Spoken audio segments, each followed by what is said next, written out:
புதுச்சேரியில் ஆளுநர் கிரண்பேடிக்கும் அமைச்சர்களுக்கும் இடையே மோதல் முற்றி வருகிறது. புதுச்சேரியில் ஆளுநராக நியமிக்கப்பட்ட கிரண்பேடிக்கும் ஆளும் காங்கிரஸ் கட்சிக்கும் இடையே துவக்கத்தில் இருந்தே மோதல் போக்கு நீடித்து வருகிறது. இந்நிலையில் துறைமுகத்துறை அமைச்சர் கந்தசாமி செய்தியாளர்களிடம் கூறுகையில், மக்கள் நலத்திட்டங்கள் தொடர்பான கோப்புகளை ஆளுநர் மாளிகைக்கு அனுப்பினால் சிறு சிறு குறைகளை சுட்டிக்காட்டி கிரண்பேடி திருப்பி அனுப்பி விடுவதாக குற்றம் சாட்டியுள்ளார். மேதகு துணைநிலை ஆளுநர் அவர்கள் மத்திய அரசாங்கம் கார்ப்பரேஷன் மூலியமாக இந்த மண்ணு வாருகின்ற பணியை மத்திய அரசாங்கம் மூலம் செய்ய வேண்டும் என்ற காரணத்தினால்தான் தொடர்ந்து 4 மாத காலமாக அந்த கப்பல் மண் வாரவே இல்லை.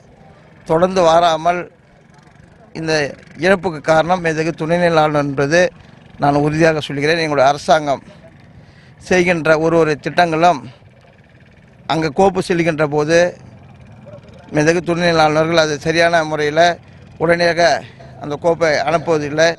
புதுச்சேரி தேங்காய் திட்டு துறைமுகம் ஆழப்படுத்தும் பணிகளில் நிரந்தர தீர்வு காண வல்லுநர் குழுவிடம் ஆலோசனை பெற்று நடவடிக்கை எடுக்கப்படும் என்று அமைச்சர் மல்லாடி கிருஷ்ணராவ் தெரிவித்துள்ளார்.